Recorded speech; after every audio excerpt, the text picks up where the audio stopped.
Call the meeting order. Pledge allegiance to the flag of the United States of America and to the republic for which it stands, one nation, under God, indivisible, with liberty and justice for all. Any public comment? For those who don't know, Matt West, the new township manager, took over for Karen. Hi. Matt, Thank you. all right, next on the agenda is reorganization. We need a chair. I've been nominated. I'll accept. Any other nominations? Okay. Vice chair, currently Shelley. I nominate Shelley. Shelley's been nominated. Yeah. All right. And recording secretary was Karen. I think by default. Not it. All right, Matt, you got it. That was easy. I think I got guilted into it. Okay. Well, you're There's no problem. voluntold. Approval of the minutes from November 21st. Motion by John, seconded by John. Any questions? Cool. Moving along. Construction update. Send it out. Anybody have any questions? All right. Police department update. Yeah, I have several things. Personnel, Officer Michaela Freeney was sworn in at the December 9th meeting. Comes to us from Westchester. Was an EMT with the Goshen Fire Department prior to being hired with us. She's currently at the Police Academy, and will be on the street sometime in June for her field training time. On January 13th, Officer Nick Crawford and Officer Anthony Agudo were sworn in as new police officers. Officer Crawford comes from a family law enforcement and is currently enrolled at Temple University. He's expected to graduate in March. He'll be assigned to the street upon completion. Officer Agudo came to us from the Philadelphia Police Department. He's assigned to Officer Wilhelm Squad.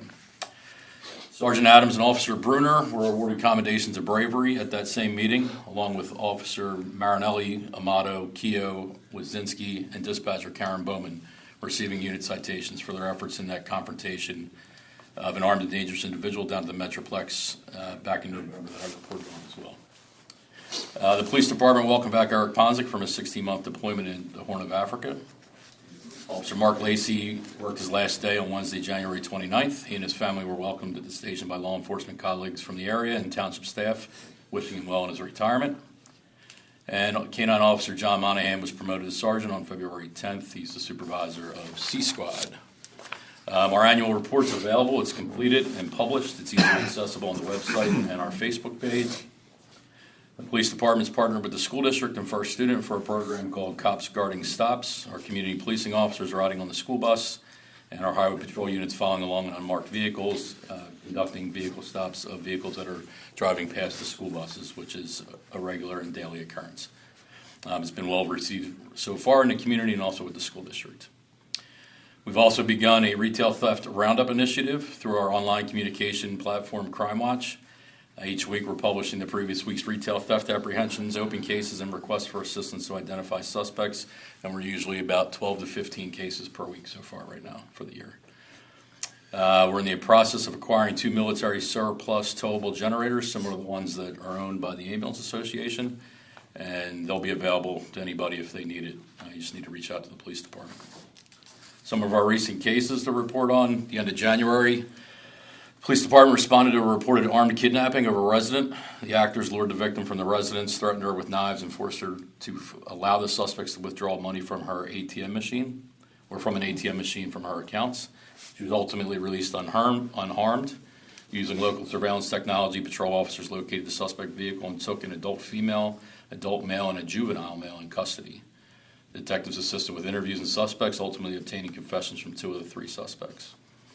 Christmas morning, you may have saw on the news, the police department responded to a burglar alarm at Lowe's in the Metroplex. While en route, it was learned there was a male suspect inside the store, burglarizing the store. Officers arrived as the suspect was fleeing in a stolen box truck out of North Carolina. The suspect drove toward one of our officers before a short pursuit to the rear of the complex, where he crashed the truck and fled on foot. He was ultimately captured by a K-9 officer from White Marsh that tracked him into a storage drain. drainage ditch behind the Metroplex. And at the end of August 2024, I think I mentioned this one in November, but it's come to a conclusion. We were called to a robbery of an Uber driver overnight at the Plymouth Square Shopping Center. As we made contact with the victim, 4 juvenile suspects fled from the vehicle into nearby neighborhoods. An extensive search was conducted for the suspects. Officers retraced the pursuit path and located a firearm that was presumed to have been dropped by one of the suspects during the flight. 2 hours after the initial pursuit, an alert White Marsh Township sergeant stopped the vehicle leaving an apartment complex that was occupied by multiple people. He was able to identify all 4 juveniles who were believed to have been our suspects from our robbery. Detectives worked on the case after the patrol division, processed the firearm, and recovered DNA, including a single hair follicle that was caught between the trigger guard, or inside the trigger guard of the trigger. Numerous search warrants for DNA were conducted, and all 4 juveniles and cell phone records were analyzed. The DNA report came back this week confirming the identity that 2 of the 4 juveniles had handled that gun, and they're all going to be charged in adult court. We have a couple events coming up through our community policing unit. The Citizens Academy starts March 7th. 10-week program for community members to learn the operations and more about the police department and law enforcement. It's completely filled with 15 candidates signed up. There is a waiting list. If you know anybody, they can get on the waiting list, and we'll reach out to them for next year. We're also planning a sensory autism event that we did, I think, 2 years ago, Saturday, April 26th in the police department. And if she hasn't already, CPU Officer Wittenberger will be reaching out to fire, EMS, and everybody else in the room. The Police Association had the honor of sponsoring 10 families through the Laurel House at Christmas time, ensuring the victims of domestic abuse and their children had a joyous holiday season. We're hosting a shredding event on Saturday, April 12th here at the police department. No-cost event for the community. There'll be a flyer coming out soon. And we're also hosting our 2nd annual breakfast for our retirees down at Plymouth Fire Company on Friday, April 25th, which brings all our retirees together for some camaraderie and good food. One thing from Lieutenant O'Brien, the Civil Service Commission has started publishing a Zoom link for their meetings, and he wanted me to inquire if that was something that we were interested in maybe setting up here for emergency services boards so it's more easily accessible to the community. If it is, somebody can reach out, and he's got it hooked up on a laptop over there in the police department to bring to the table.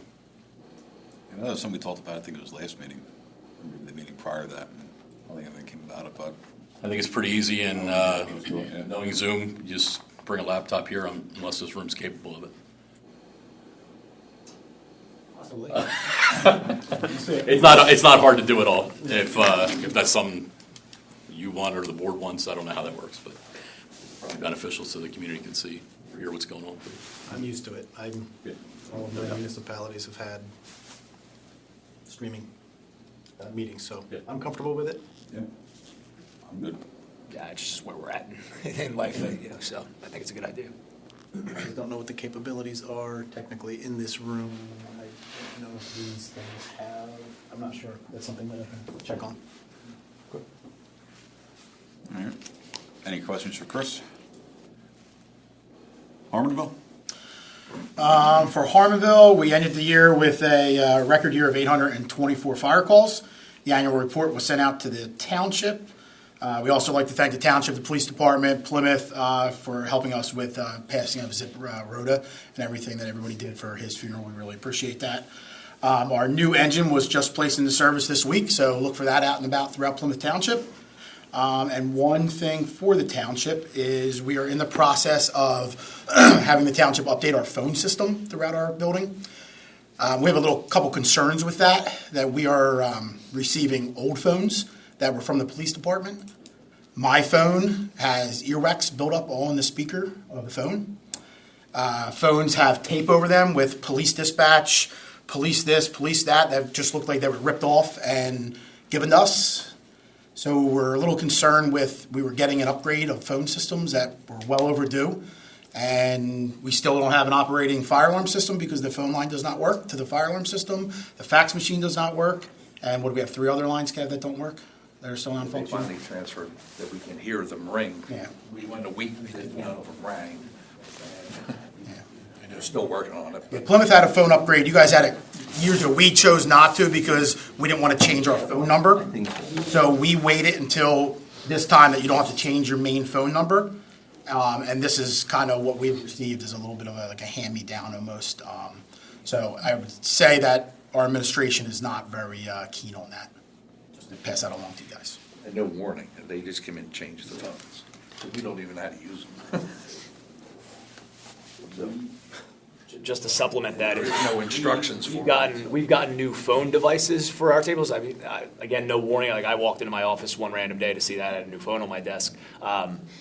There no setup instructions for any of us in terms of like our mailbox systems. I mean, the phones work, our lines work. Thankfully, we're not necessarily in that despair like Harmonville is experiencing, but they're just hooked up and plopped on our desk. And yeah, we're pretty technologically savvy with certain things, but I mean, I still haven't figured out how to set up my phone, and there's just nothing there to give it any sort of instruction. I mean, even like an email saying, hey, this is how you would set up the mailbox systems and stuff like that would obviously be beneficial for all of us. So right now, if you call Plymouth, I'm assuming you'd receive old recordings that were already, installed, but I couldn't tell you what you're going to get if you get like a voicemail system.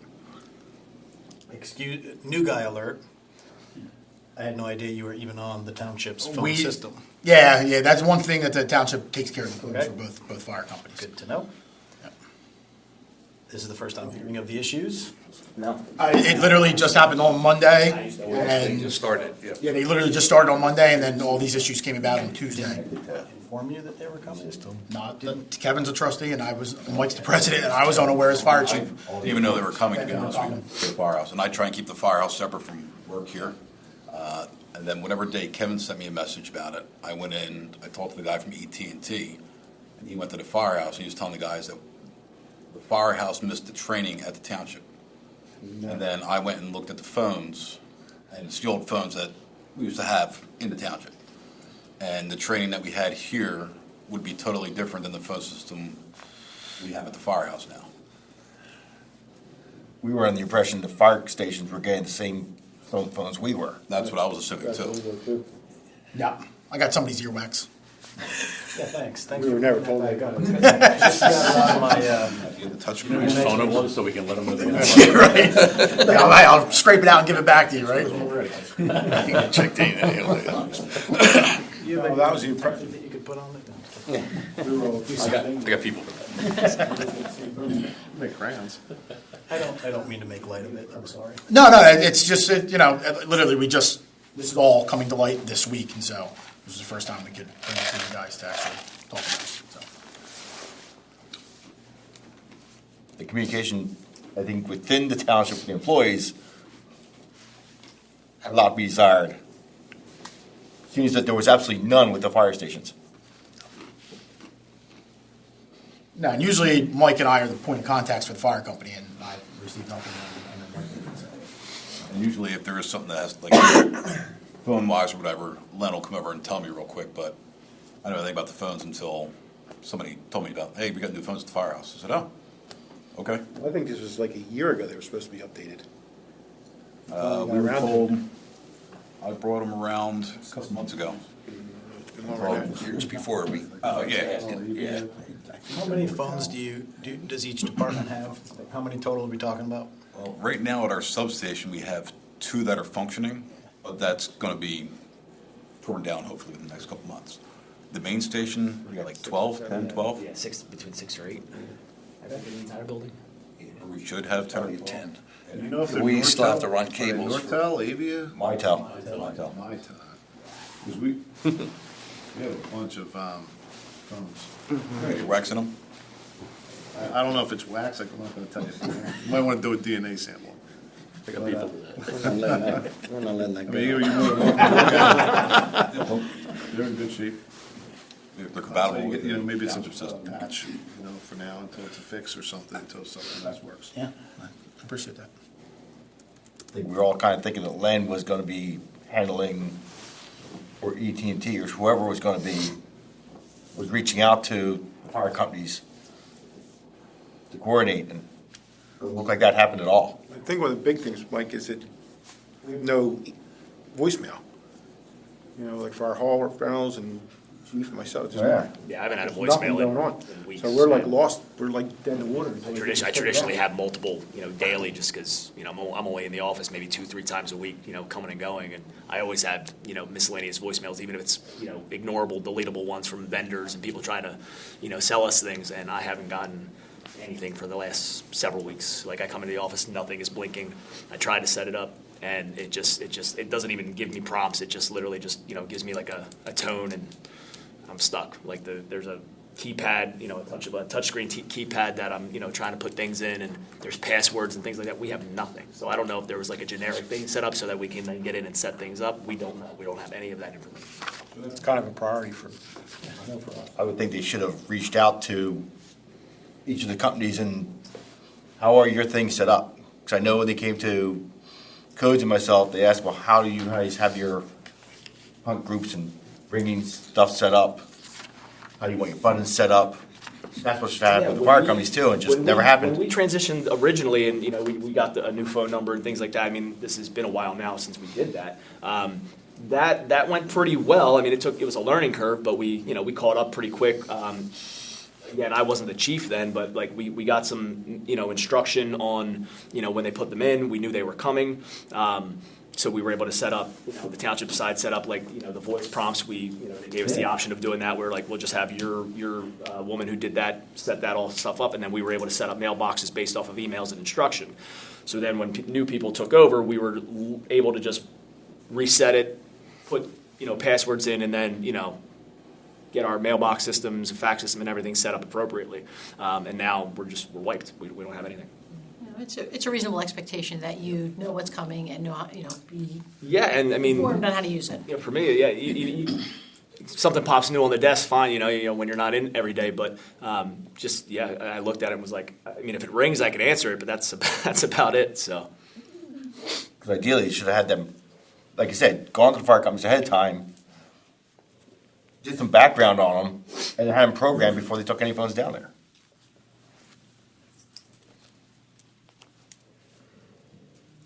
I don't have any response for you aside from, I'm sorry. no, just so you know. certainly not your fault, but You get working on it. To Lynn's point, it is a reasonable expectation that the communication could have been much better than it was. I will look into that. Anything else, John? No, that's it for Honorable. Any question for John? All right, Plymouth Fire? sure. And these statistics and all, I'll actually email you guys. I just realized I never sent that to the township side and ESB. So, but yeah, we ended 2024. We responded to 638 incidents, and we were in service for well over almost 300 hours. And we provided mutual aid outside of the township over 200 times. So it was a very, very busy year. Wasn't our busiest like Harmonville, but we've been averaging well over 630, almost 650 incidents a year, and of course providing that mutual aid. That number keeps growing as well. We're summoned upon next door and with our mutual aid partners, and I think that's just a tribute to the people we have at Plymouth. I give them a lot of credit for the quality and professional service that they continue to provide. It's obviously showing because people want that service. So kudos to them. I'm really proud of the guys for another successful and safe year. We took delivery. We went out in October of 24 to do a final inspection of our impending brand new rescue engine. We went over it with a fine-tooth comb and then took delivery of it mid-November. We began the overview, familiarization, and training on that while we had it. It is currently almost completed at the dealer, getting some equipment mounted, and finalized and tidied up for it to come back here. And we hope to have it in service by the end of the month and the beginning of March. Timetables are extended with that type of service now for the fire department, so we were kind of at the whim of them and the backlog and things like that. So we would have loved to have been driving it around already, but these things just take time, and we certainly didn't want to rush it. So keep your eye out for that. So hopefully by the end of the month and early in October, we'll have that new engine on the street. Other than that, for the beginning part of this year, we're working on all the tax rebate stuff between the township and the county. So again, we thank you for all your help and assistance with that, to get that stuff over to you guys. The members are very excited to continue that program. It's been a huge help with recruitment and retention efforts, both on the administrative and operational side. So that administrative side sometimes gets kind of thrown by the wayside a little bit because we're just so busy with all the alarms and things and incidents. But we're getting a lot of interest and more people stepping up, to receive that and get the work done on our end. So that's been great. We had the pancake breakfast, I'm sure Shelley can touch upon, at the end of in December to end the year, which was very, very successful. The community loved it. We obviously plan on continuing that. Also, we did the Santa run just to get us out into the community when it was nice and cold. We got a lot of positive feedback from that. So again, we're going to look to just continue a lot of those PR type events for the new year as it's been successful. And the last thing I just have is just a tremendous thanks to the township side, Harmonville, the ambulance, and the police department, the fire marshal's office for obviously all the help last year. It was very busy, very hectic at times, and we obviously couldn't have done the things we did without all of your guys' help, so thank you. I will say, John does the rebate stuff for us, but thanks to the township, the county is a nightmare. The guys have to jump through hoops to do the rebates for the county, and they're all upset about it. It just seems like the counties make it so difficult to say, you know what, it's not worth the $25 or $50 or whatever. They need, your parcel numbers. They actually want a copy of your receipt, which you don't get. You have to go through Burkheimer to get the receipt. Provide that with your return to the county. So thank you for making it simplistic for us compared to what the county does. So You need to contact the Burkheimer. He'll email you everybody's at once. well, I we just. actually have a link that I can send you, and all you do is go on there, enter your personal number, and then Well, download yeah, your but 24 you receipt. have to go in and set up an account and do all No. that crap. Nope. No, absolutely, that's what we had to do. Well, that's what I had to do. No, I did it today. I hopped on there, entered my personal number, downloaded my receipt, and emailed it over to the county. We had to set up an account. It was a nightmare. But that is one catch, though. You have to email it. To the county. Then you submit your stuff. Yeah, you can email it, then It's go on and ridiculous. submit your stuff. It's That's ridiculous. a couple extra steps, but Yeah, the other one, just file it, that's it.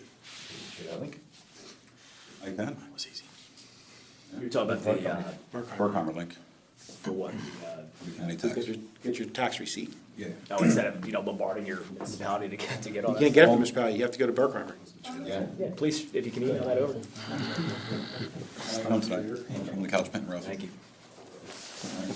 Any questions for John or Shelley? Look at the emails. I don't know where it came from. You're up. Chief, one of my guys works for this. You have Phillips. It's a classic to hold him down at the fire academy. I don't know what the cost is, but I told him I'd bring it over. It's not even an EMT level medicines thing, but more geared towards law enforcement. Oh, good. If you're interested, you're interested. If not, the information's there. I can always get more for you. Yeah, I'll get with you. That Yeah. sounds good, thank you. Plymouth ambulance ended at 16,013 dispatches last year for 24. We responded to, I think, 14,900 transports. Busiest in Montgomery County. I think we make up about 24% of the call volume. Toy Run was a success once again, 15 years. It was good to see some of the faces there. It's a wonderful event. If you haven't been there, we'll run it again this year. We were coming up with a pamphlet. It was designed, I think, Lynn, you got us one of the small ones when you and Karen stopped over, one of the small pamphlets. We revised that a little bit. It's in the process of being reworked, but it'll give you a little bit of information. It's a trifold type pamphlet. It'll give you some information for fire and police. If there's any resources that we can send your way, whether it be pumps, not that you need pumps on the fire side, but for helping out with either pulling water out of basements. We have multiple pumps, all different sizes, all Hondas. Generators, obviously, now the fire company, the police department's grabbing theirs. But we have our 10K generators that you can use. Obviously, the township has used them here over the years.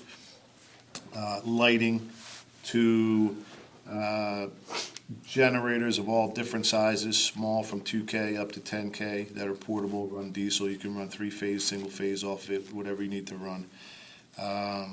We have our rehab unit if you need that. Tank can be put up in about 10 minutes. We have a 180,000 BTU heater and two 85,000 BTU heaters. So we can heat up houses or, whatever.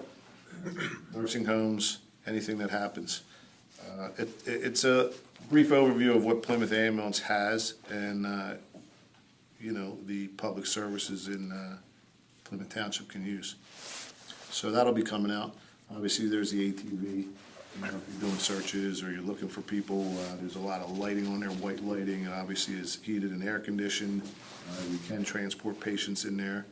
Six-wheel vehicle, we've had that since 2015. We're doing training with Norristown Fire. We have two 5-ton MTVs that were reworked. We're not in the business to do water rescue. That's not what it's for. The design behind the two trucks is, if there's a flooded area, it happens down here. It has happened down here 3 years ago. It's happened up in our western portion of the county where we can't get to people. Specifically, the assistant chief was on a call in Schwenksville, was it? A gentleman was having a heart attack. It took about 50 minutes to try to figure out a way to get over there. Unfortunately, I don't think he made it after he got to the hospital. We had to get over there. And that was one of the precipices for grabbing these trucks. It's basically to go through 3 or 4 feet of water, take some medics, take some firefighters over there, get the patient loaded into the back of that, back through whatever torrential area there is, if it's mud, snow, flooding, into the ambulance and the ambulance transports. We're not going out doing water rescues. That's not our job. Now, if the fire companies would like to use those units with your operators, the people that are in Swiftwater or whatever, and you need us to carry them there, feel free to call us. But that's just some of the things that the organization has that's at your disposal, right? We don't accumulate this stuff to just hold it for us. So if police or fire needs to use it, feel free to call. I think that's about it, other than the normal CPR, first aid, AED, tourniquet training, hemorrhage control, whatever you need. If any of the fire companies, we do a lot of fire departments in Montgomery County and police departments that we service in the townships, and we normally foot the bill for the cars, but if you need training, we do it. There was one other thing, and I'm sorry I forgot about it. It'll come to me, I'll bring it up. Probably when Kevin starts talking. But any questions for we have 3 trucks coming in this year. Again, we try to keep 3 trucks a year coming in. This way, currently right now, and it has been for a while, so everybody here knows, any of the first line trucks that go out of our stations are not older than 3 years old. There's a financial responsibility in there and a return, and there's also a public service that we have to do to make sure that we can get to the patient and then transport them to the hospital without a truck breaking down. So we do not have any trucks that are over 3 years old at any of our stations and our float trucks that will not be able to respond. That's where we keep it. If there's anything we can do for you, just call me. Cool. All right. Workman's comp discussion, Shelley? Yeah, so we just had our review with our insurance people, and this pertains, unfortunately, not really for the ambulance, because they don't really do any volunteer stuff anymore. Or I guess it doesn't pertain to your run, maybe, but anyhow, What was the first part there? What was that, Shelley? it's workers, basically revolves around workers' compensation. So in Act 184, and I don't know if we'd have a problem with divot or not, but it's a legality thing and to cover the fire companies. Act 184 says if you're not an active firefighter, you're not covered under workman's comp. So if you're at the fire station doing a pancake breakfast and get hurt, And, that's not covered under workman's comp situation if you get, severely hurt doing something, or, anything else that's not listed as an active firefighter. So our administration people, our members who aren't active firefighters aren't covered for anything. So our actual broker does a lot of fire companies in Baldwin County. And he wrote the article in Pennsylvania Fireman about the Act 184. So Matt, I have some papers for you. It's about Act 184. And what they suggest is that the township every year in this January 1st to January meeting have an ordinance to say that the fire companies, active firefighters, as well as administrative members and non-active firefighters are covered under the workman's comp scenario. So there's an actual sample ordinance that was made up for Schuylkill Township that he sent me, and then the whole Act 184. So if the township can review it, we can talk about it maybe next month, just to make sure that we're all covered if something would happen at the firehouse, or out doing, if we're assisting at a public event, township there, or something like that. And God forbid somebody will get hurt, get run over by a car, especially for Harmville, who has a ton of people doing their tree sale, their Easter flower sale and stuff. They're not all active members, I'm sure.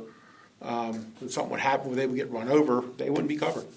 Or I shouldn't say they wouldn't be, but it's a workman's comp thing where, today the insurance companies don't want to pay anything. So,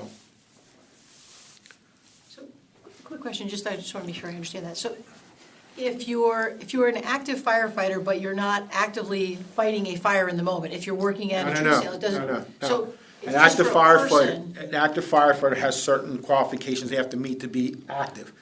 Okay. So We have- the difference is me changing a light bulb in the firehouse on a Tuesday, and I fall off a ladder.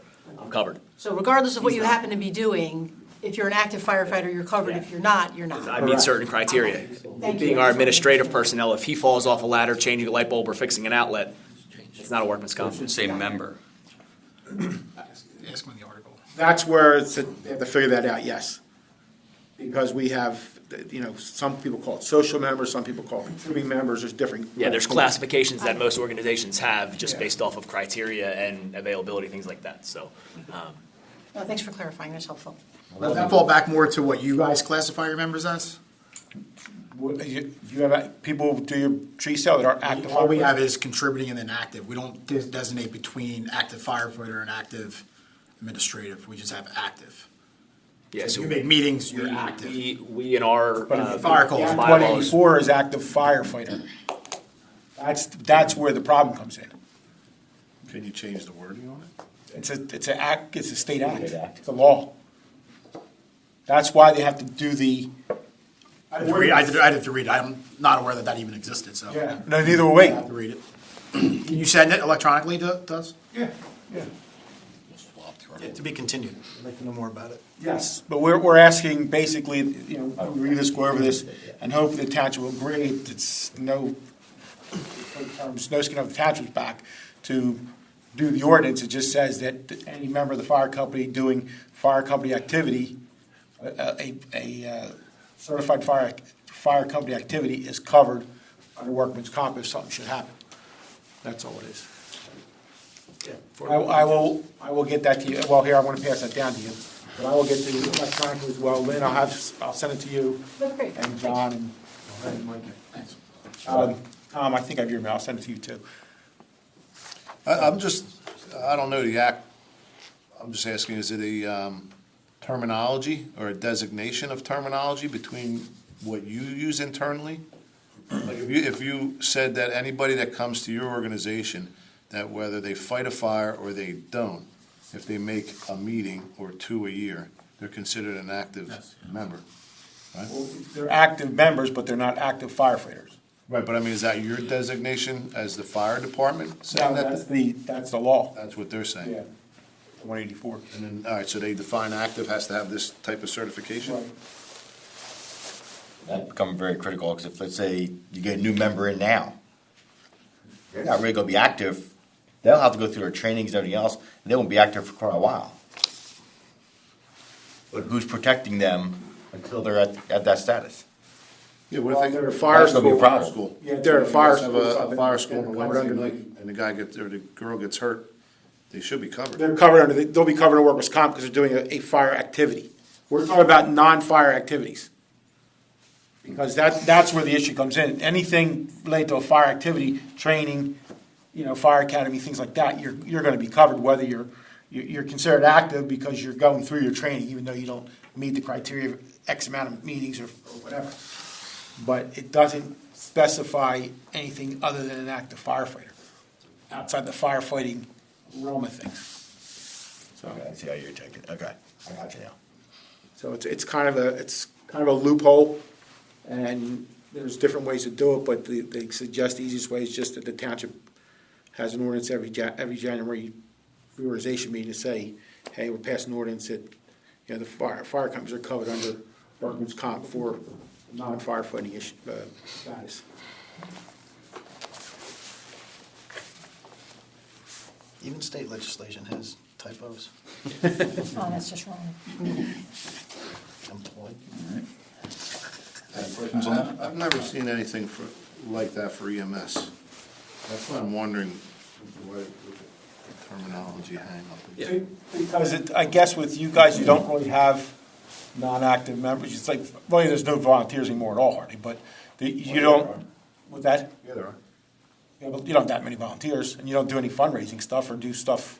No, but if I have a volunteer that comes in there and You got the changes the light toy, bulb. say you have the toy run. Yeah. You have the toy So, I run. mean, you have can't volunteers. But they're- designate whether we But have they're- one or a they're- hundred, it doesn't Are matter. they active? If they're running calls, they're active. They're considered members, whether they have CPR, first aid, EMR, EMT, or paramedic.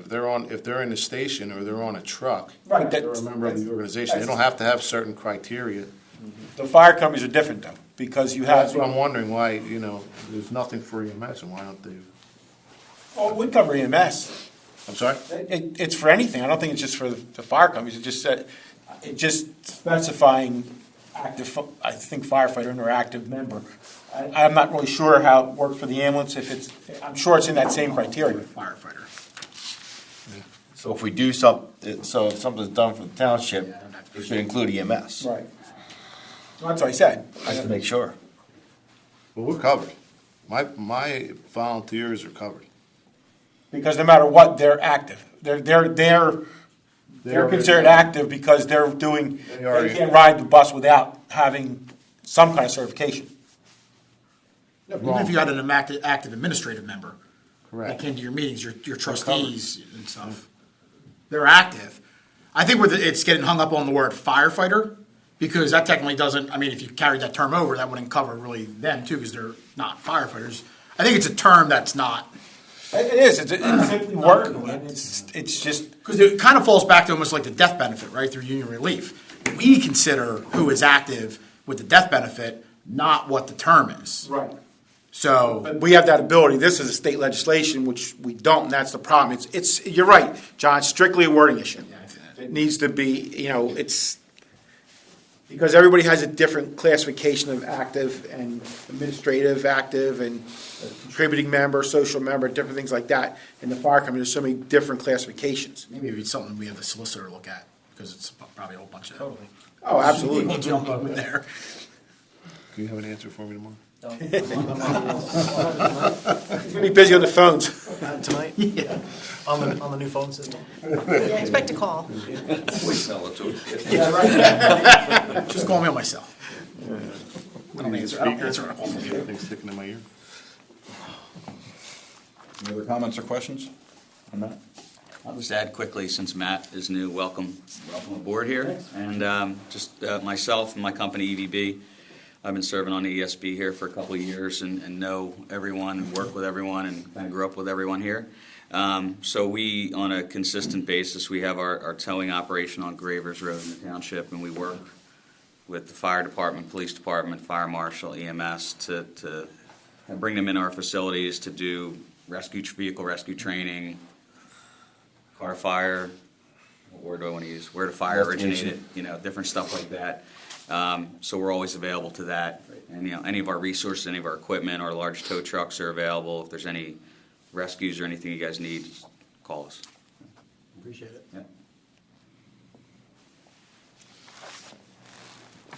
Any other miscellaneous? I do, actually, thank you. Outside of this board, the emergency service chiefs meet on a regular basis. We meet together, we talk together, we discuss concerns. And one of the biggest concerns that we've all had for years now is the state of our emergency management. And I do speak for the chiefs, but they're all here, so they'll correct me if I'm wrong, or they'll jump in themselves, but this is something we've discussed. There's not sufficient support for specifically the fire companies. They're not getting what they need from emergency management. We don't have a site when we do have an emergency. We don't have any place that is equipped to handle an emergency. Each company, the medics, the police, the fire companies are very well trained. They do their training, they're sufficient, they get their own resources. But what emergency management is supposed to be is an umbrella. It's for a major event. How do we coordinate with each other? What are our assignments? Where do we go to have a command post? How do we get other resources? So one of the things is plans, emergency management plans. We're not aware that there are any plans. And I'm not just talking about even as the chief or public safety director, which I think I should know, but one of my people is one of the 2 deputy emergency management coordinators, and he does not have this information. So some of the things that I did was get some of the manuals and all we have here, and this is the least of the concerns, but it gives you an idea what our concerns is. This one is titled 2025 as far as a resource manual. So in 2025, listing the people that you would call or have them take care of an assignment, and this was just going through this briefly. 2 of the people have been retired for years that are in here. So right off the bat, that's going to be problematic. One of the businesses that's in here doesn't exist anymore. It's been bought over, and the person to call, the reference person, doesn't exist because he worked with that company. These are just calls we made today in about 10 minutes just to find out how that would work. That's problematic. That's problematic when you sit down and you try and run a command post. Some of the people that are in this have no business being in this. They're not suited to be in charge of something. I mean, these are people that I've been here for 37 years. I know these people. And not that they're bad people, but some people are not suited to do certain jobs. One person who I talked to who is suited to do a job, I asked him yesterday if he knew that he was even in this book. He told me, yeah, I do. He says, the last time I had a discussion was 10 plus years ago when I did an online course and I was told there'd be training, and that's the last that I heard about it. That's problematic. They're supposed to be training every single year that we're supposed to be doing this kind of stuff to coordinate activities. There's no chain of command. And when I say there's no chain of command, what I mean is there's insufficient oversight or accountability. It used to be that the public safety director was in charge. Well, let me change that. Not in charge, because I'm not in charge of fire companies or medics. What I'm there for is to be as a support service, but is supposed to be in charge of the fire marshal's office and everything that happens within that, as well as the police department. That was taken away years ago, and I'm not even sure if council realizes that, because that was an ordinance of how it's supposed to be, and that was changed where the fire marshal is now under code enforcement. The problem with that is that the code enforcement director is the deputy fire marshal, and the code enforcement director is the deputy emergency management coordinator. So the supervisor is subordinate to the person they supervise in both of those functions, fire marshal and emergency management. So how does that work? Where's the accountability or the oversight? I think that the well, I don't think, I know from talking to the chiefs that they feel neglected with the relationship, that there isn't a give and take. They're not getting what they need from emergency management. It's a problem, and basically what I think spurred us on that it had to be brought to a head was this incident in Abington. That's a serious incident. It's ongoing. I mean, the problem was solved immediately, but this is going to be weeks that this is going to be having to be worked on. And there has to be a systematic thing set up. When Tom brought up that the police department has 2 generators, the reason we bought 2 generators is because the last time we needed it, about a month ago, there was nothing. We had to go to the ambulance to get their generators, which is terrific that, they helped us out.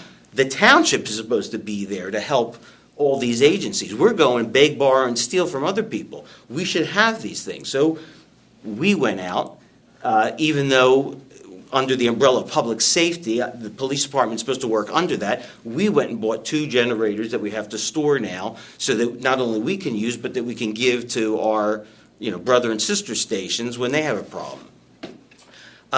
Something as simple as where do you go to coordinate all these activities? When we talk to the fire chiefs, they're doing it out of the trunk of their car at the scene. That's not how you do an emergency management system.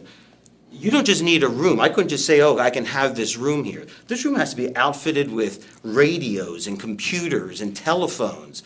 And it's not something that you have bagged up and you bring in here to do it last minute. Who's going to do that in an emergency? I'm going to wait for, and this is no knock against our IT guy, he happens to live an hour away. I can't wait for him to come here and start setting things up. Things have to be set up and ready to go. So there has to be a room that's designated for that we can use. So these are things that have been going on for years and years. We've discussed this. I don't want to say we complained about it, but we brought our concerns forward, and nothing has been done. And I think we're at the point that something has to be done. We have too many targets here. We have one of 2 PICO substations in the county is here. That's a big deal. We have Mitel Steel. That's a city block long. That's a big deal. There's a lot of targets here. The fact that we're right next to Wings Field, if a plane crashes, God forbid, and I don't think Philadelphia thought that was going to happen to them just last week. It's not going to happen at Wings Field. It's going to happen on descent or ascent. And we've got all these tall buildings and all these targets here that are dangerous. One of the biggest targets that nobody talks about is our sewer treatment plant. It's full of chlorine. It's going to take out all of Cunnytown and Mokietown if anything ever happens there. Across the street is spray products. Right. We've got chemical plants, on Conshohocken Road. There's a lot of issues here, and like I said, we're all well trained, but we have to train as a group. And for one of our people to say he hasn't trained in over 10 years, I can tell you I've been here for 37. I don't remember training for at least the last quarter century as a emergency management group. It's not something we can solve here at this meeting today. It's certainly nothing we can solve quarterly. There's a lot of things that can be done. There's a lot of things I feel that I can do as public safety director, and I always do those things in conjunction with the fire companies and the medics, but they've also got other things to do. So I would take care of things, get their input, get feedback. But I'm talking about something that's going to take a long time to get truly right. To get truly right, I think you're talking a couple of years. I can get us to the point maybe in 6 months where we're functional, but there's a lot that has to be done. And it's not something that we're going to be able to do here quarterly to talk about it. These are things that I would suggest that we follow up on, and I'm happy to take on that responsibility. Is what I'm saying. I'm not just throwing out problems. I have a lot of solutions that I'd like to talk about at some point, but I just want it to be known, and I'd like to give just an opportunity to the chiefs to agree, disagree. Am I wrong? Am I right? I mean, I think we agreed. I speak for all of us, but I want you guys to have a voice here, obviously. just from, he brought up the Abington, obviously most recent, fire. So from that standpoint, just in, the locals of Harmonville and Plymouth, I spoke about like the spray products. So a lot of the buildings he just listed are in the Plymouth side of the township, right on Conshohocken Road. That whole stretch of Conshohocken Road from the steel plant to the wastewater treatment plant, spray products, and all of those buildings that are in close proximity with all the chemicals and the tier, 2 reports that we get from them. We've had emergencies there. We had a fire a year and a half ago from spray products that you could see from like 3 miles away when I left my house, and I immediately got out of bed because I was sleeping for work, saw a smoke plume from spray products and went, oh no. To the point where I was like, I should be driving the other way, right? Because we understand from like the hazmat standpoint of these buildings, like if there's an emergency, if there's a fire, if there's chemicals and product involved, what it can do, the devastation it can cause. We see in Abington that they had chemicals and, aircraft type things and pretty nasty stuff that took down a building that was like 2 city blocks big and counting, and they're still going to be out there. And I started to think that if one of our buildings like that happens, from an operational standpoint, I'm very confident in all facets of the people sitting around this table that the fire will go out. I don't know how long it'll take, but between me and John, from that standpoint and running a command center out of the back of our car to put a fire out like that and handle emergency, we are prepared within reason to have to get resources and fire companies and EMS and more police officers to a scene to mitigate the initial emergency. But what I think the chief is also speaking about is some of those longer term after effects of not just the initial firefight or emergency mitigation. It's all those intangibles that I agree that we're not totally, prepared for from an emergency management standpoint, in organization and where we you can't have an emergency operations center for the emergency management side at the scene of the fire right next to 2 command vehicles, right? It's got to be kind of separate, like Abington was doing.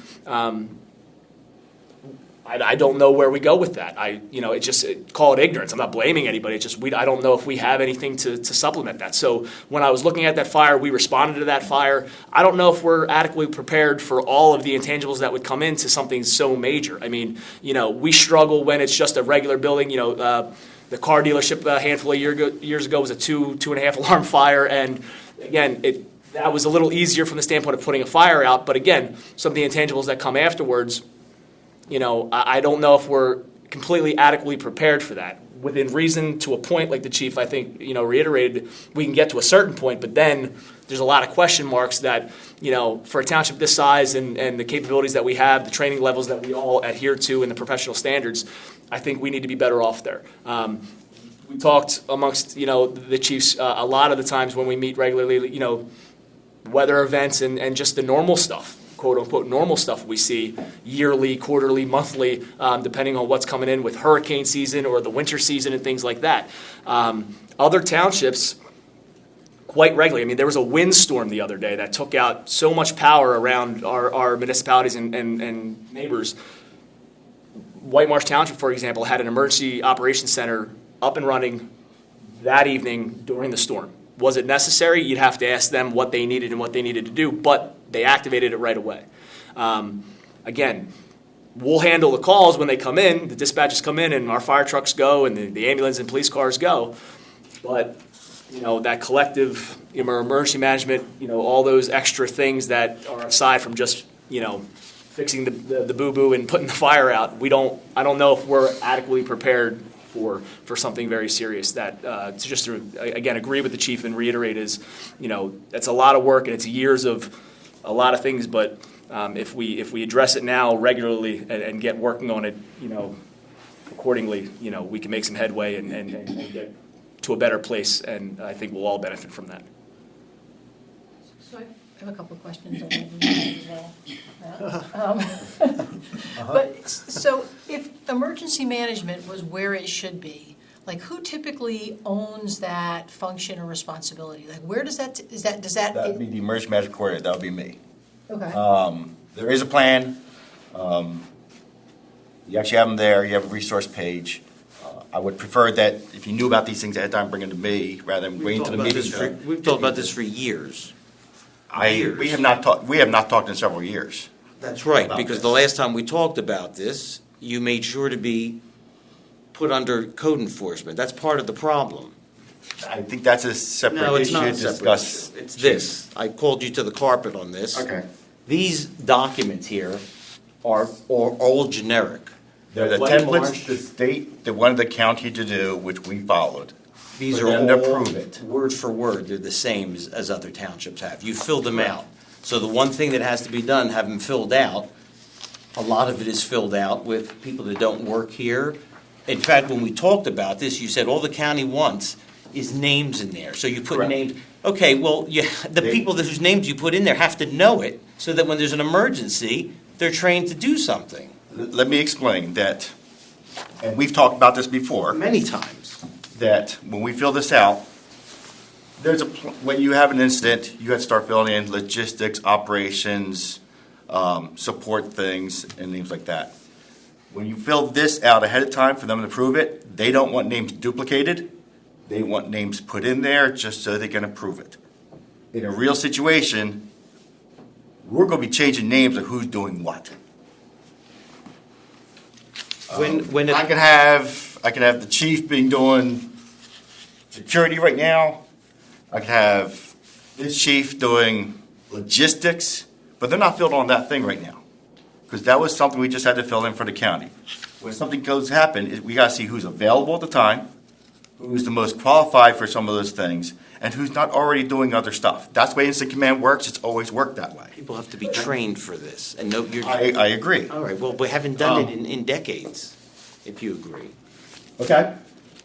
We can talk about that. I don't think we should. We're past I feel that. ambushed here when we could have discussed this We're before past this that. meeting. Okay? This is not just me, this is not you and me. Okay. This is every chief in Plymouth Township saying this has been a problem. They've all have problems with this structure. This is the first I'm hearing about it in several years. It's not, you don't listen. Chief, nobody's brought this to my attention in several years. Okay, I Okay. don't know what to tell you. Okay. This is woefully inadequate. I mean, I know it's tough to hear. I don't. Then let's sit down and talk about it. I'm good with that. I don't believe that you're qualified to do this. I don't believe that you have the oversight or the accountability to do this. I hate to have to say that, but it's the truth. You can And feel when that I way. tried to hold you accountable to this, you made sure that you got moved to somebody else because you didn't want to be held There accountable. were other things there too, Chief. This was pretty much it. But aside from that, we've had this dispute, and I question your knowledge of emergency management. Are you questioning all the chief's knowledge? Are you No. questioning your own deputy's knowledge? No. I understand what I know and I don't know, and I Okay. agree. It's not my specialty. I rely on all these guys. I'm not trying to make it personal. You're saying all these guys, if you had meetings with them, why was I included with that? Because you were the issue, and they can't. You don't return their emails. You don't return their calls. This is what they're bringing to me. Excuse me? This is not the place for all this, but I agree. this is what they're bringing to me, and this is what we're So trying let me to say to all the solve. chiefs, bring it to me. If there's, with the emergency management stuff, I think we're Okay. way past that. That's the problem. you're saying I'm not returning phone calls or emails. I'm not aware of that. Okay? In regards to emergency management stuff, we go sit down, discuss it, go over it. Okay? You're right, those are templates. That's what we have to put through to get approved by the county to submit to the state. We're following what they want us to follow. What do you have for That's us? it. What do you have for us to do? Where's the training for us? Where are the pre-planned events for us? I know you can't plan for Pre-planned events are everything. incident action plans. If you've learned your ICS stuff, I've learned then it. you I want to realize see that what some you of those have. things, police will have to do your IAPs. I don't write your IAPs for you. That's not emergency management coordinator's job. Can I interject for a minute? I've been in the township for a while, running as a chief for a long time. I think the last round table that we ever had, which usually occurs yearly, right, was when, the previous fire marshal, Zach Fest. No, Andy Mount. Andy Mount was here.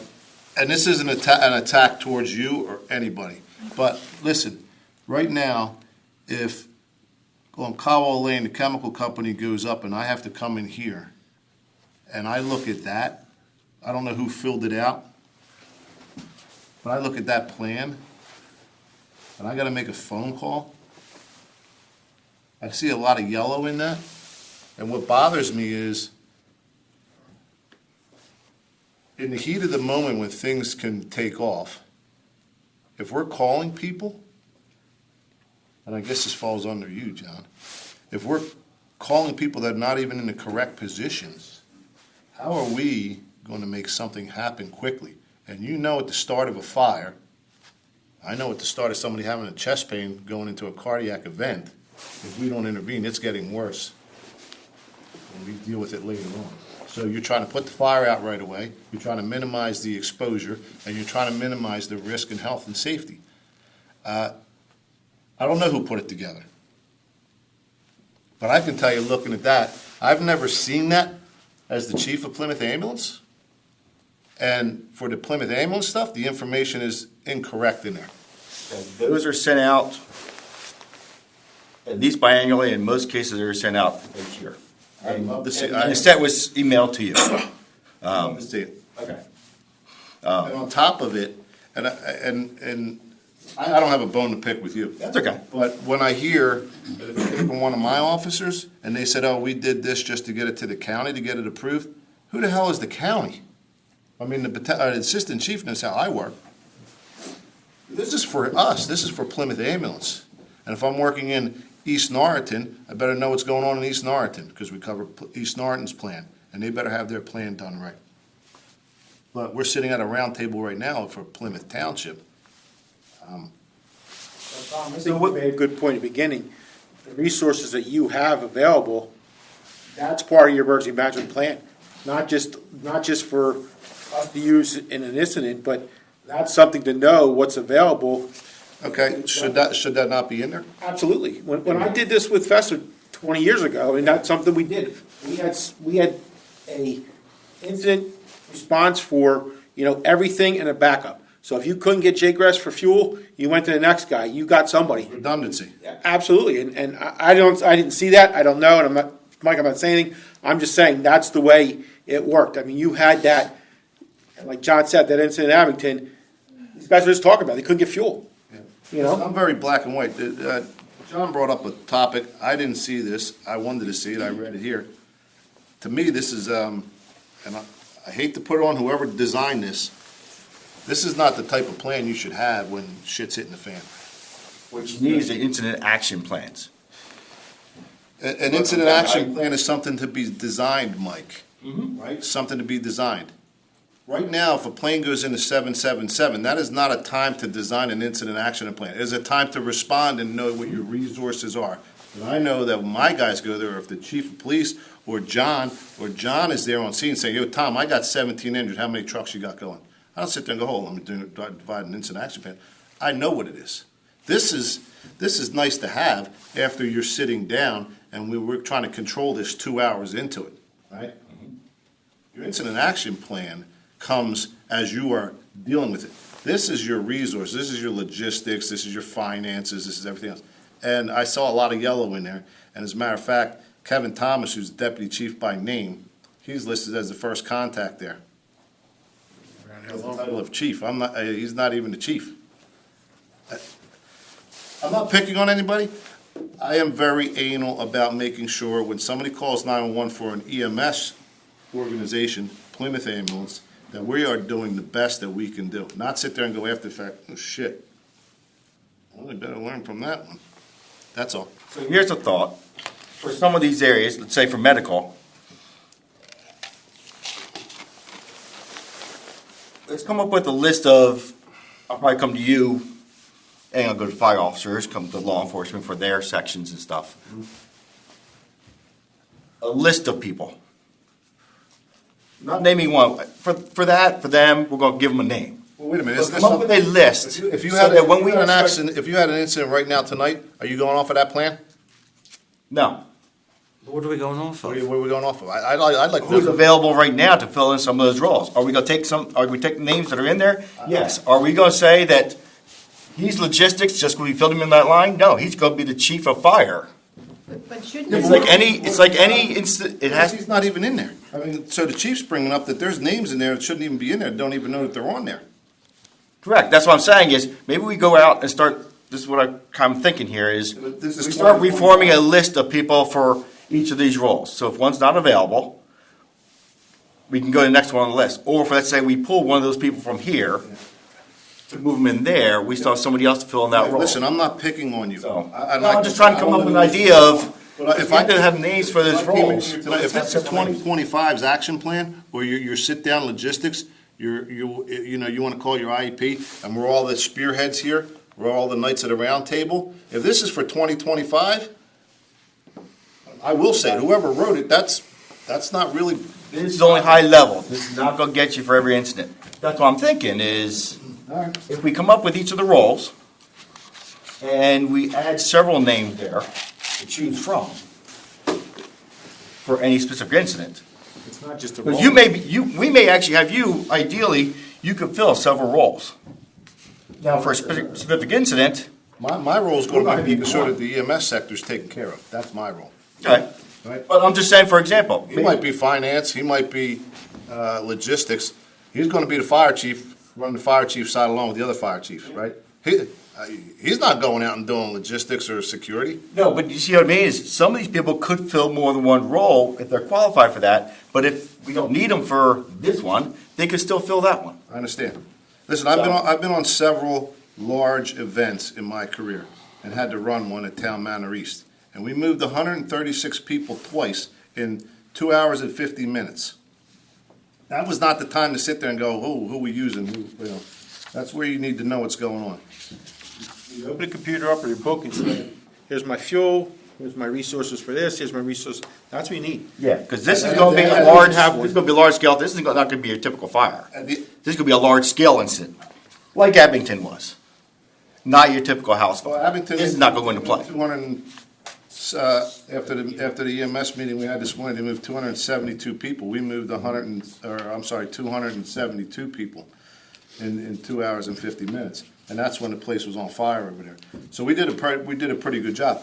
What I'm trying to say is, at the end of the day, there's the law enforcement, there's fire, and there's EMS. And at some point, one of our names, if it's screwed up, is gonna say, well, how come there was only 2 ambulances there, right? I wanna make sure that my stuff is locked tight, so when something goes south, we're ready to roll. And to make that happen, there has to be a unity between everybody in the public service business. I shouldn't say it, but I'm gonna say it. If one of my officers bought me that plan, and that's a 2025 guideline plan that we're using, that guy's getting demoted. That's the end of. Well, 2025 is a resource manual right now, and that's just so you all know, the resource list is a living document. It's always going to be constantly changing. So here's what I'm going to throw out there is, I'll start reaching out to everybody, see if we maybe get all the different groups together, have a little sit down, let's go over this, and let's start improving on it. I think we See need where to we need to start doing from that stuff. scratch. Right? I think this is one of the few things, I said this is one of the lesser important things. Something very basic and even simple is, like you said, we'll find out who's working. How? Are you gonna run around to all of our places? Where are we gonna go? If we had to are we gonna come here? There's no phones here, there's no radios here, there's no computer. Where are we Roll call going? room. Well, this is something I already addressed with Len. Okay, what happened to our roll call room? Because that, as you see on the manual, has been, and we've tested it in there, for being our primary EOC. Until they redid the building and then Until they redid the building. So there is none, again. I'll interrupt quickly, offer one quick suggestion. I do a lot of work with PennDOT, towing contracts with them. Just a suggestion, go to their traffic control center, District 6. They have the latest, greatest stuff, and they have a full room if there's a major incident in the Philadelphia area. Every person that's coming in, whether it's PICO or fire, EMS, PennDOT, they have a position, they have a desk set up. It would be good to maybe pay a visit, just, I don't, this is not my. No, that's good. Even Conshohocken has their own room, I think 4 times the size of this, if you've been there, and set up specifically for that. And that's the thing that I can just jump on again, not whose fault at who or whatever. It's just more for me. It's an organization thing, right? And we've spoken about EOCs, in the past too, briefly, and things like that, and just about what that should look like and how it should look and things like that. Comparatively speaking, with Conshohocken, White Marsh, and things like that, everybody does a few things, but from our organizational standpoint, and as the chief had kind of put out, is like right now, today, tomorrow, or even next month, in terms of like emergency operations centers and just the organization of those bigger picture items, right? When we're picking apart this document a little bit, that's ever changing, with different things, we don't have a EOC. If we needed to establish one tonight for whatever, snow event, ice event, or a major fire or EMS type thing, right? We're calling an IT guy an hour or two away to start setting what equipment up. Do we have equipment? I got phones you could have.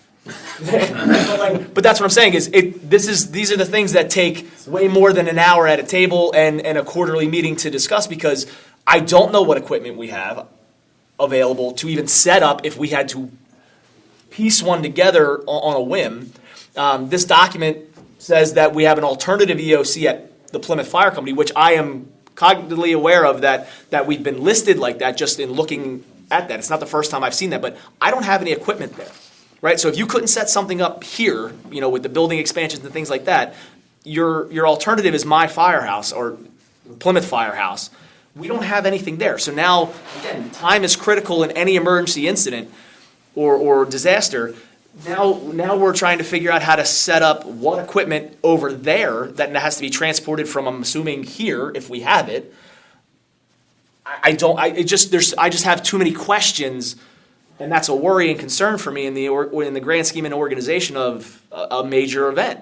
Is if it happens a half hour from now, I don't have a lot of answers to the what, who, what, when, where, and whys. I get we have a list of people and phone numbers, and we can start making phone calls. But and again, just from the organization thing, and it's not something that's going to get solved in one meeting or one night. Is constant. This is a constant change. This is a constant work in progress that.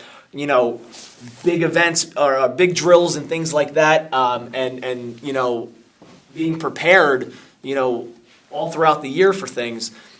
That's what we should be doing. We need to be doing more of. And again, I know it doesn't happen overnight, but those are just, at least me personally, some of the concerns I have. And again, it's not a pointing finger of whose fault that is. It's just in the general sense of things that we all need to do a way better job at being prepared, practicing, making sure we have the appropriate equipment.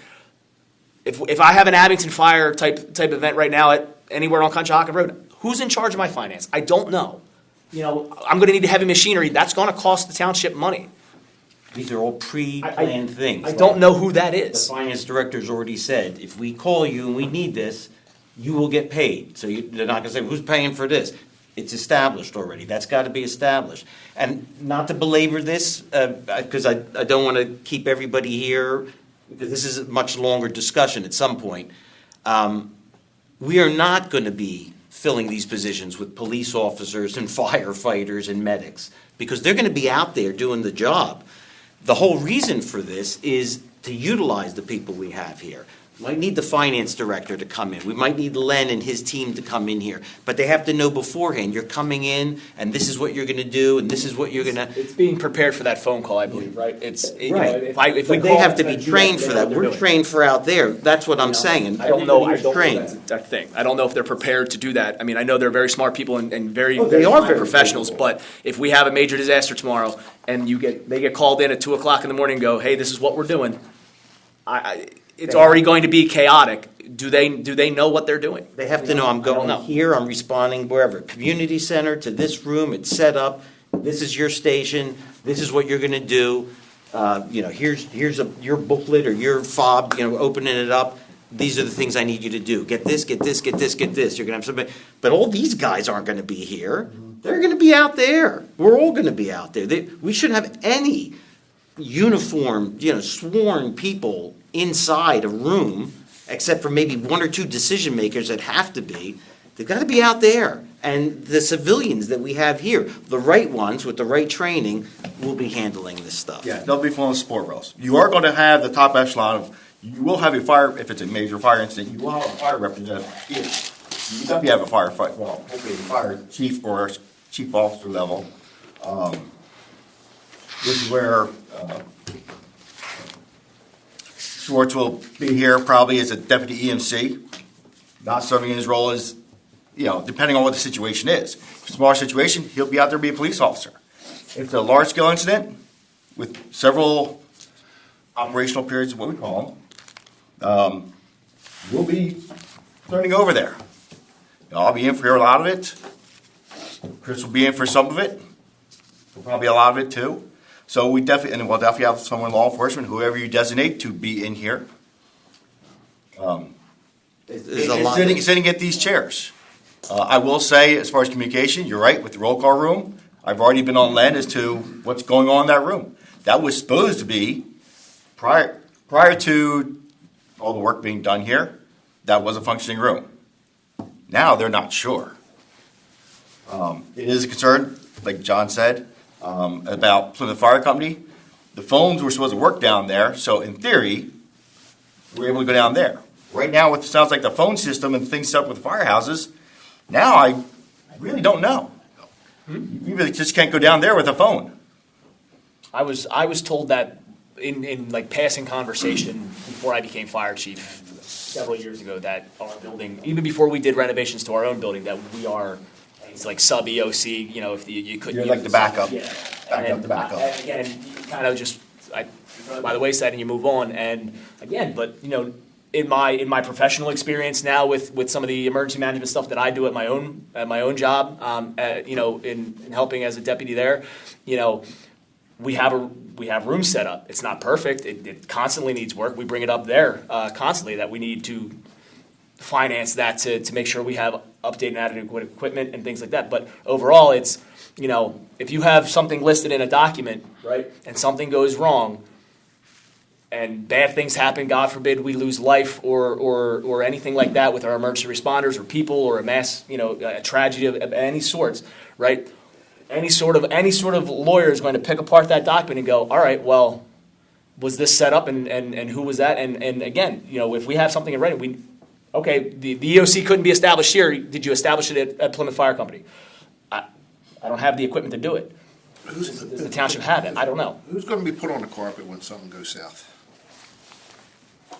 Pretty much everybody. I would be, for the Who's most the- part. who's the Public safety spokesperson? 'Cause director. usually the public- And I accept that responsibility, but that's why emergency management has evolved over 20 years, and we have not. We're still here. We need to get here, and it's going to take us time. I'm just saying, this is something that we have to address. I'm perfectly willing to take that monkey on my back, working with other people, but at least spearheading it. But I'm bringing it to your attention because I've discussed it a lot with previous township administration, and it hasn't gone anywhere, and it needs to. It just needs to. I know it's a difficult thing to hear, but it needs to. So hefty fire tax should be, money should be coming out of that for this. Getting back to my question, because, so you answer as the public safety director for anything that goes wrong, I would assume that. or anything that goes right. Let's be positive here. I just assume that, look, I take my job seriously, and if it's public safety, that's what it is. We have the resources, we have the training, we have the budget, there's really no excuse, but it's not getting done because in this particular thing, I have no teeth. I can't do what I feel is necessary. So that's a decision for the manager, for council to decide. And everybody certainly can be brought to the table to discuss what you think the best way to do it is. All I'm saying is we got to get going. We can't put this off. So he's saying he will be, I will be. Ultimately, it's probably going to be the council and the township manager. It's going to be the public figures the most. Well, But what I'm going to say is from this point forward, whose face is going to be on the camera? On Channel 6. And the big story is I didn't say it's probably going to be manager. If it was just like Abington, right? If Just on the the, top guy. it was anything like Abington, that was a major fire event. Chief Malloy was just on But that. Chief Malloy, who's their public safety director. So what I'm gonna suggest we do now, just move this along, is outside this meeting, I'll get police, fire, EMS together, just for emergency management, to go over the plan, and we'll have meetings on those. And so we go moving forward with that. I would say the guy that's face is gonna be on the camera is the guy that, I don't know the internal politics at the township level here. I just know Plymouth Ambulance, a little bit about the fire side. If my face is gonna be on the camera, for any EMS incident that happens or goes south or goes good, then I better be the guy that's controlling everything. If your face is gonna be on as the public safety director, then everything should fall under you like it falls under me when it comes to EMS. Same thing for John, same thing for John. So there's a collaboration of public safety entities. If you are the face for that, then you should be the guy, in my eyes, that oversees everything and makes sure things are getting done. Because you have to answer for I it. mean, at some point, what I'd like to do is maybe have a discussion with Matt and/or council, and see what, because you guys are the decision makers, what you think, and then we'll go forward the way you want to go. I thought that you needed to hear this, but we're also telling you, we're not just throwing you a problem, I'm telling you, there's a solution here too. So I'm not saying the sky is falling, I'm saying we can fix this. But we're gonna need some guidance, how and who you want to do this, in what way. So. I know. New guy alert again. Wow. Okay? You thought the earwax was gonna be your. Oh, my God. You're not gonna leave us, are you, Matt? He's thinking about it. Taking up a paid position over here. I won't, I'll do anymore. All right, so, yeah, anytime I see things like Abington on the news, as a public administrator, it brings my blood pressure up. I'm like, excuse the vernacular, but the oh shit moment. Okay, what am I gonna do in that situation? What if that was in Plymouth Township? What am I gonna be doing? Who am I talking to? What is my role? I'm a firm believer in clear expectations, and who knows what their roles are. That is effective emergency management. I've been a part of good emergency management, and you just know your roles. And so it sounds to me like there can be some improvement in roles, there can be some improvement in communication, there can be some improvement in coordination. And in my experience with emergency management, you gotta practice, practice, practice, practice, practice. Because the oh shit moment is not if it happens, it's when it's gonna happen. It will happen, something will happen. Whether it's a flooding event, natural, or if it's man-made, person-made, it will happen. So this was a lot to take in. I'm a thoughtful person, so I am going to be digesting this, and I probably won't get much sleep tonight. Thank you, appreciate it. Or any. But I think, to your point, your closing remarks, I do believe we have some solutions. I think we can get it moving. I don't know what those answers are yet. And it's going to take some thought for me to digest this. I'm going to have to look at the ordinance, how it's defined, and coordinate with council to see what that vision is, and we'll take it from there. I appreciate you bringing it up. Appreciate everything you're doing, and let's see if we can come up with a good solution. All right. And I would just say on behalf of council, I mean, whatever you need from us in terms of involvement, participation, we're here. We're partnering this. And this so is not rocket science. Yeah. Other municipalities around us do this. Let's learn from them. Let's collaborate, and maybe there's an opportunity for shared resources as well. Right? We don't have to reinvent things. Hey, what do you have? We're right next to you. Okay, are there things that we can do that we can utilize your resources, and vice versa?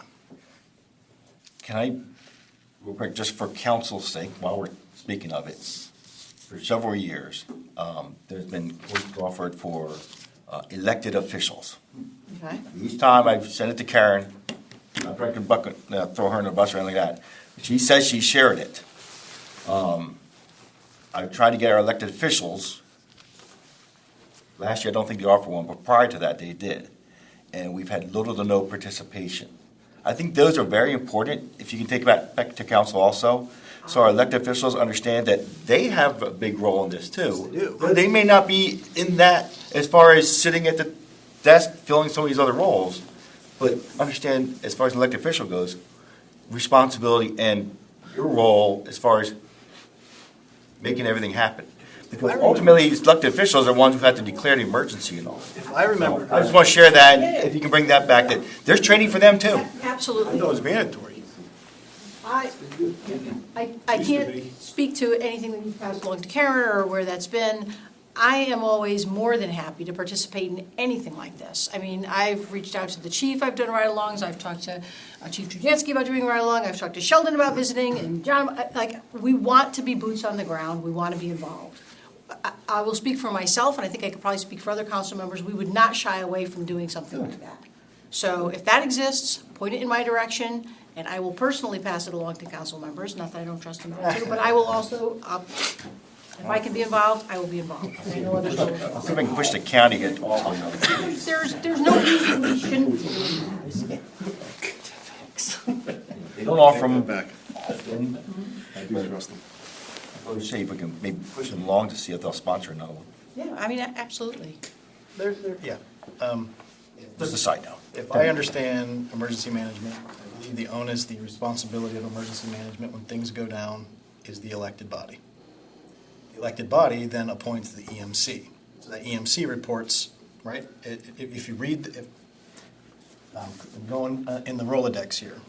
I believe that it's stated that the elected officials are responsible. EMC then is appointed by the governor, and then the EMC works on behalf of the council. You are the elected officials. You are the faces. You all have a role to play. Just like I have a role to play, just like Chief has a role to play, just like the other chiefs have roles to play, just like Mike has a role to play. To know what those roles are is effective emergency management. I believe everybody should get basic NIMS training. That's NIMS 101. That's what it was. That is, what is it? How do you do it? CS stuff. You are. Yeah, we already have I'm it. talking from an elected standpoint. Yeah. I'm talking about anybody who is on that plan, who's expected to do something, whether it's our finance director, they should know NIMS 101. What is it? Why is it important? Right? Politics. So I think there's an education piece that needs to happen too. So this is going to be a continuing conversation. I recommend that we put this as a recurring, On the agenda for next month, or next meeting. everyone. Can do that. Keep it relevant.